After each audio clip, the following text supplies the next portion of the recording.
यह है टुम्बाड, एक अभिशप्त गांव जहां बारिश कभी नहीं रुकती।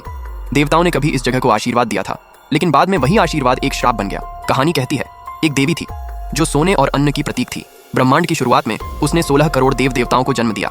उन सब में से उसका सबसे प्यारा बेटा था हस्तर। लेकिन हस्तर बहुत लालची था।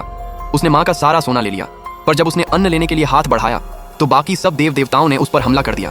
देवी ने माँ होने के नाते उसे बचाया, लेकिन एक शर्त पर कि उसकी कभी कोई पूजा नहीं करेगा। और देवताओं ने उसे श्राप दिया, तू हमेशा भूखा रहेगा और जहां भी तेरी पूजा होगी वहां कभी बारिश नहीं रुकेगी। कई सालों बाद टुम्बाड के लोगों ने हस्तर का मंदिर बनाया और उसकी पूजा शुरू कर दी। उनका विश्वास था, जो हस्तर को खिलाएगा हस्तर उसे सोना देगा।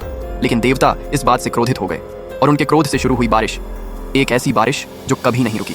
सालों बाद सदाशिव और विनायक अपनी माँ के साथ एक बूढ़े आदमी के पुराने महल में रहते थे। हस्तर के खजाने के लालच में उनकी माँ उस बूढ़े की सेवा करती थी, क्योंकि वही जानता था कि खजाना कहाँ छिपा है। लेकिन उस महल में एक और डरावना रहस्य छिपा था। एक कमरे में बंद एक बूढ़ी औरत जो सदाशिव और विनायक की दादी थी, और वही जानती थी हस्तर के खजाने का असली रहस्य। अगले पार्ट में जानिए क्या होता है जब विनायक खुद उस रहस्य के पीछे निकल पड़ता है। चैनल को सब्सक्राइब जरूर करें।